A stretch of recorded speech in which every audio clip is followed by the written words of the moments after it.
Peace and love, creatives. Today we're going to take a sketch out of my sketchbook and bring it to life on a separate piece of paper. We're going to play with some inks and we're going to stick to primary colors and see how we do with the art. So come on, let's go. Okay guys, first things first, let's get my sketch from my sketchbook onto a piece of watercolor paper. The way I'm going to do that is I have a light box that I rarely use, but I vow to use it a little bit more this year. Hopefully this becomes a thing. Just not leaving my sketches in a sketchbook and actually taking out and making real prints with them and all that. But I take my sketch, I use my light box, and I transfer it onto a watercolor paper. Now, if you don't have a light box, I mean, you can use a window, you can use your iPad and a piece of glass. There's a lot of different ways that you can make a light box. If you don't have one, Google is your friend. Google how to make a homemade light box. You'll see very easy ways to do it. Once I touch up whatever needs to be touched up, I get my utensils ready. I'm going to use my travel paintbrush set again because I really liked them. So I whipped out all three of my paintbrushes. There's only two there, but I end up using all three.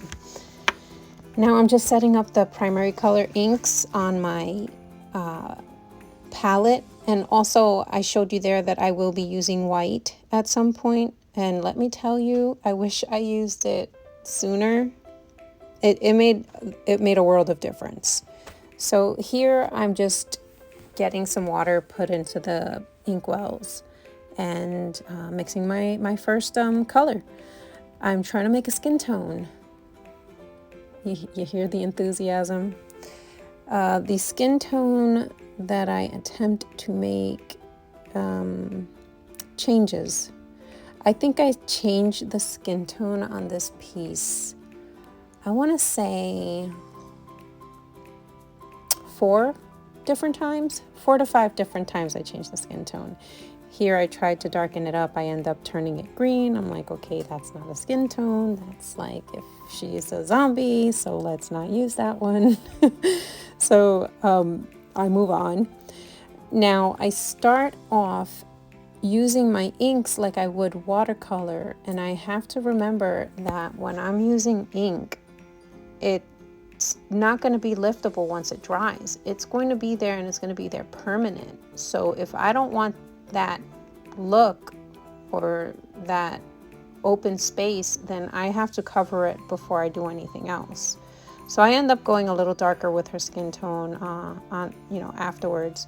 And then here I try to do like, blush and highlights of the face and shades and all that with this pinkish reddish color that was just awful. It looks like she got some kind of rash and she needs help. So bear with her while she seeks medical assistance.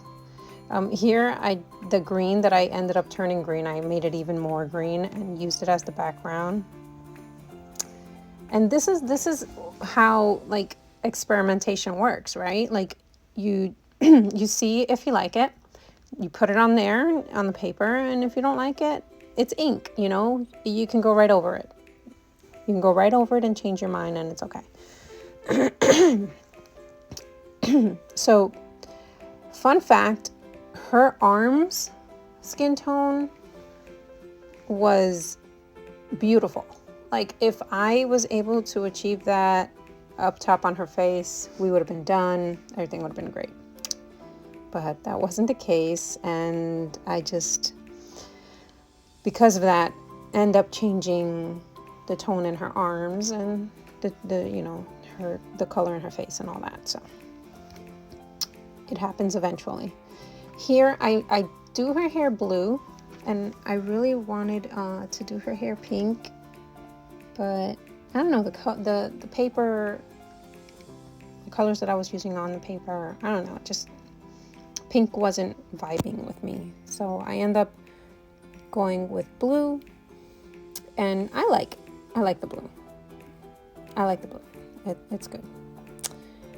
Now I'm just shading in her areas where I haven't really put much color, so that I can get it ready for, to make her eyes and her lips and all that. Now, ink dries rather quickly, so as long as I keep a steady pace on movement, like go from one section to the next and just let it dry as I go around, I should be able to not interfere with any of the colors and make them muddy. And for the most part, I think I feel I feel that I did a very good job with that part. Like, at no point was maybe just the one time, probably once, there was a point where I almost muddied my page, but I think that part went well. As always, sorry. As always, I have a scrap piece of paper on the side to just see where I am with the colors that I'm making, see if I want to make adjustments, and just to keep a nice little record of the colors that I used for the piece. Now, with her hair, I just did, I made the blue a little bit more intense, and I did that by using red. Yeah, and it wasn't too much red, it was just like a little spot of red, so it doesn't turn purple, but it became like a shading for the blue hair. And I wanted to do like a nice design on her yellow shirt, but I didn't want it to like be the focal point, so I took some of that Liquitex white acrylic ink in titanium white, and I went in with that and just gave her a little bit of ruffles and a little cute design. I don't think I mentioned this in the beginning, so I'll mention it now. Like, when you're using these kind of inks, it's really, really, really important that you shake them very well before you start using them. The pigment that they use to make the inks stay on the bottom of, like, they end up just falling to the bottom of your ink. And there's nothing wrong with your ink. It's not messed up, it's not ruined, it's not expired. It's just something that happens. It separates. Water's lighter than the pigment, the water's going to go to the top, the pigment's going to go to the bottom. You just shake it up and everything is all good, and you can use it like new. Okay. I just looked down at my where we are right now with the skin, and yes, here's what, shade number 3, I think. And yeah, this was not my favorite one. It was definitely not my favorite one. So here I'm kind of like panicking and like, oh my God, what did I do? But I go in again, and this tone is nicer. We're getting there. It's good. You know what I mean? Way better than what, I don't even know what color that was. That was just like bad. The color was bad. It was just, okay, how about it wasn't a bad color, but just not the skin color that I was looking for. How about that? So now, of course, with her blue hair, I'm going to do her blue eyes, because why not? That's just what it is. And I do that.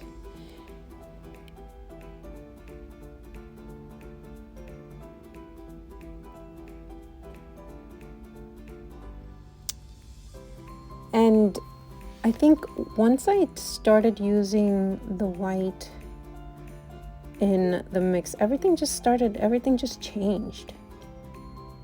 It was so nice.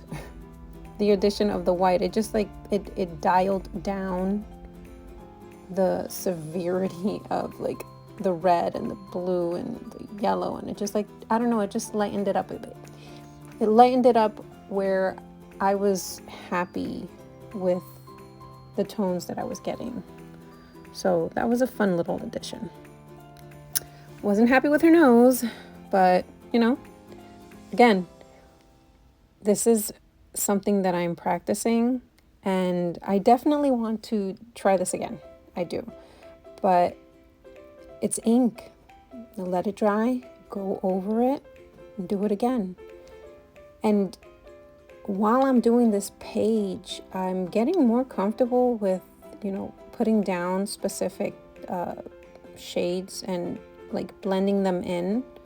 Like here with the blush, I kind of put it in and I'm like, oh my gosh, that's too harsh. But then I dry my paintbrush, and then I blend it all in so that it's not hard and everything all like melts together. And it came out, I like the way it came out. It was good. At one point, I do realize that her chin, I don't know when it happened, but her chin is like slanted. And at the point that I do realize it, I'm like, there's no turning back. Because like, what do you do? So all the way at the end of the painting, I did it off camera actually. I end up just doing like a really, really dark shade underneath her. Kind of like you would see in a comic book piece of art where they go really heavy with like the shading, so much so that it's just a black coloring underneath. I end up doing that, and I think I saved the piece. I think at least I saved her chin. So yeah. Here I wanted her hair to stick out a little bit more, and it just wasn't doing it. So I end up outlining it in black. And here this is where I think I notice her chin, and I try to fix it, but it doesn't. It's just it doesn't work. I do a little bit more blending with the ink and getting the colors just the way just where I want them as far as tone is concerned and shading. I have a long way to go. I know I do, but I had fun with this piece. It was a learning experience. I'd like to do it again. I don't know if I would bore you with the same art piece over and over on video. Maybe I'll revisit it or show it to you guys or something like that. But as far as doing it again on video, probably won't do it. I probably won't do it. Now her lips here, I wish I left them like that because I really like the way her lips came out here, and I just sometimes you have to walk away from your piece. Sometimes you just need to take a break, walk away from your piece, and then come back and see what you like, what you don't like. In the moment sometimes is not the best choice. Here I end up changing that background and taking the green out from behind her and putting a black to help her pop out a little bit more. I felt like, I don't know, the green wasn't working for me, so I ended up doing that. I like it better. I'm not sure if it was the right decision, but I do like it better. And then I'm trying to do some line work with pencil, and either the page wasn't receiving it because of the ink, or the page was still too wet and it just wasn't going on, so I had to ditch that idea. And then I use a brown Posca to kind of like straighten her face out, and I didn't like it.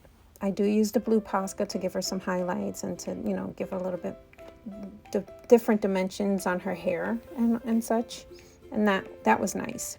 I like using mixed media with my pieces. It's so much fun. Like there's no rule against if you use acrylic that you have to only use acrylic. There's no rule that if you're using markers that you only have to use markers. If you have markers and you want to use markers and acrylic, or you want to use markers and pencil, or you want to use watercolor and markers, do it. Don't ruin your stuff. Do it properly. But do it. Go for it. Mix it all in there. It's mixed media. That's what it's supposed to do, right? Just go ham. And these are the lips that I decided to do on her, and I just wasn't crazy about it. I did a couple more highlights, and that was it. So off camera, I decided to fix a couple of areas that I wasn't crazy about. Her chin was kind of crooked, so I made the choice of going a little bit more like animated, like cartoonish, I guess.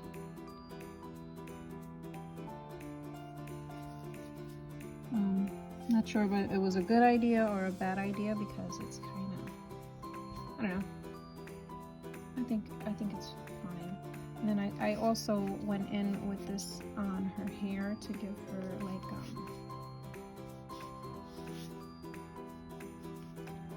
I just felt like it was missing something, and that was it. I'm not sure if I did good or bad with that decision, but I was thinking about going and doing something with her eyes, but I think I'm gonna just leave it. Get a little eyelash or something.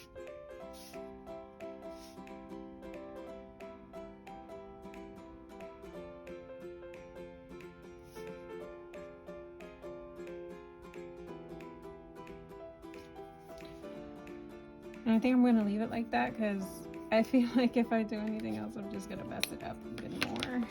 Well, this was an attempt. I think it came out okay.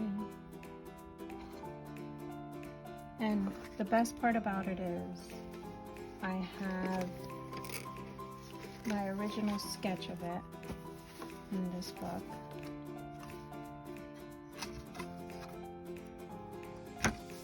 And if I want to just try it again, because she definitely came out a lot different than what the original sketch looked like. But I like the way she came out. But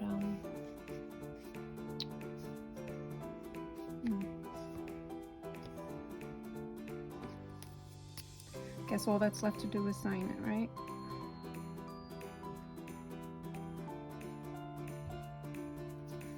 I'll definitely give it a go again. I do like her hair. It was my favorite part of the sketch, so I'm glad I kept that in there at least. Yeah. Thank you for watching.